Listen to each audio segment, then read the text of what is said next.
The moon, you see these large craters that are filled with very low viscosity lavas. The vent gets completely buried. If the viscosity of the lava is low enough, it rises along fractures, quite commonly fractures that were created by the impact in the first place, and then it comes to the surface and it just smooths out and forms a nice flat puddle, and it buries the vent completely. Blue shirt. Along the lines of what Mr. Butler was talking about a few moments ago about the still images of Arnold Schwarzenegger over a long period of time, do you have time-lapse photography, just a still image every day of the Rover mission that can be strung together to give the appearance of a continuous stride? And was that considered for incorporation into the movie? I can answer the first part of it, in that there are some images, particularly with those hazard avoidance cameras, the ones that are down low, and the ones that are down low. And every time we do a drive, we take a set of those. And in fact, movies of that have been created, and they're kind of fun to watch. They're very herky-jerky. But you know, I remember one that was, I think, when was it done? It was like, I think it was after we'd been on Mars like 1,000 sols. I think it was to celebrate 1,000 sols. Somebody took 1,000 sols worth of those things and strung them together. And you were kind of like this by the end of it. But it was cool to watch. And you know, you could watch the whole mission unfold in about 2 minutes. I think as far as considering it to go in the IMAX film, you'd have to ask George. It's a wonderful idea. Next film. To the right, you, sir. Right there. As you mentioned earlier on, as a movie director, would you to project the societies also project to your movie, find it interesting, a movie on the life of Dr. Robert Butler and the struggle? The answer to your question is that I've made a very good movie in the life of Steve Squyres. I'm ready to move on.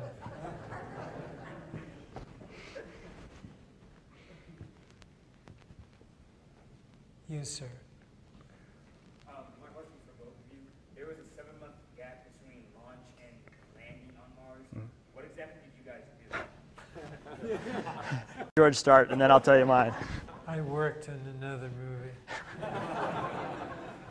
Actually about John Kerry, and I'll tell you just a little bit about it. I met John in 1964, and he's one of my closest friends. And I made a movie called Going Up River, The Long War of John Kerry. The first half of the movie was about his combat in Vietnam on the rivers and the swift boats. And it would have blown away the people from Texas who brought him down in the middle of his campaign if he had shown the film.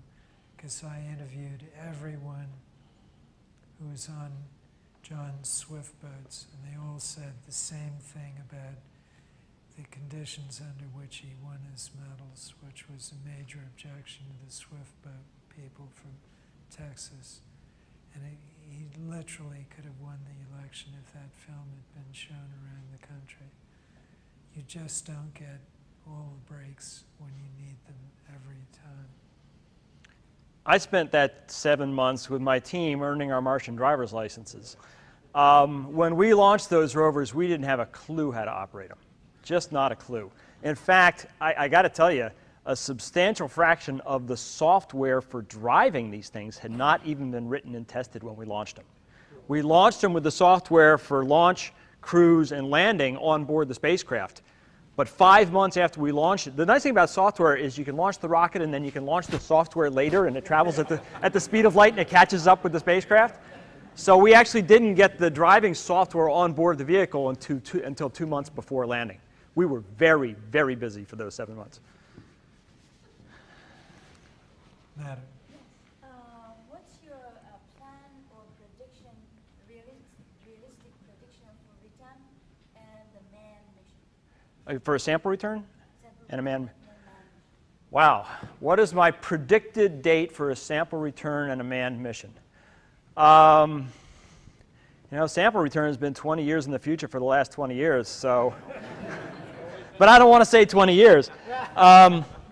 You know, I honestly don't know. It's not a scientific question. It is not a technical question. It's a political question, and the political landscape changes with a time scale that is short compared to how long it takes to do a project like this. So, when the community rises up and says we want to see this happen, when the nation comes together and says we want to see this happen, then it will. We know from history that you can go from a speech to footprints in 6 years in the case of the moon.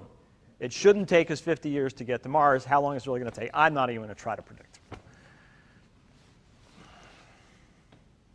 The red shirt. I wanted to know if there was a way to keep the dust off panels, and if you use atomic energy power, would you then not need panels? Okay, good questions.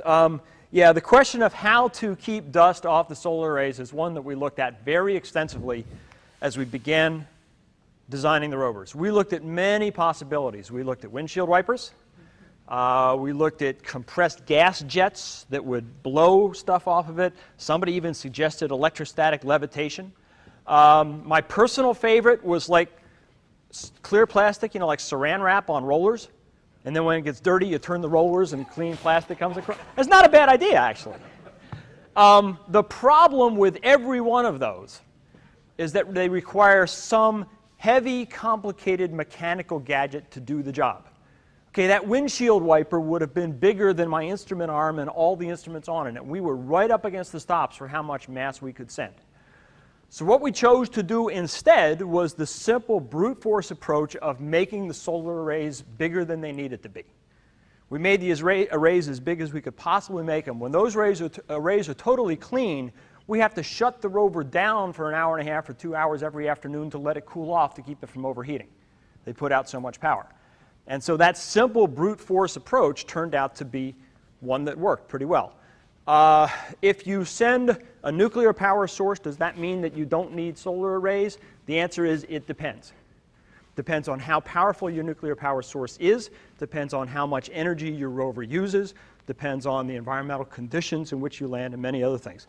They are currently, actually right now, looking at adding supplementary solar arrays to the MSL rover as a way of boosting the power on that vehicle. Looking at it. That hasn't been done yet. The wonderful thing about standing here and looking at your faces is the intensity of interest is so strong here. I really believe that the space program is what America does best. It's a wonderful act of collaboration. And I watched Steve go through it very intensely with a lot of his associates. And this is a magical story that we're dealing with. I feel very strongly about that. So I hope I can get my science lab film financed and underway soon. Next question, in the orange shirt. I just wanted to see, I know you probably don't want to make a prediction, but how long do you think the rovers will last? How long will the rovers last? When is this going to end? My wife keeps asking me that question. I have no idea. The only way that you predict, in any realistic sense, the lifetime of spaceflight hardware is by doing life testing of components. You take critical components and you test them to failure. Now, we had a design requirement of 90 sols, 90 Martian days on the surface. So being conservative scientists and engineers, we tested all of our mechanical parts to 4 times that. We tested our electronic parts to 3 times that, 270 sols. We thought that was a pretty big number at the time. Well, today is sol 19, I don't know, does anybody know? Spirit? I think it's 1990 something today. Anyway, what? 1982, see? I've been traveling.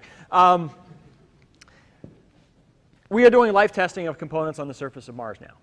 And they're going to die when they die, and it could be tomorrow. It could be 5 years from now. We have no way of knowing. We push them as hard as we can, and we treat every day as a gift. That's all we can do. Sir, you. Oh, just a simple question. You mentioned your wife was complaining about your involvement with this. Does it mean you live on Sol time? And if so, what time is it really in your world?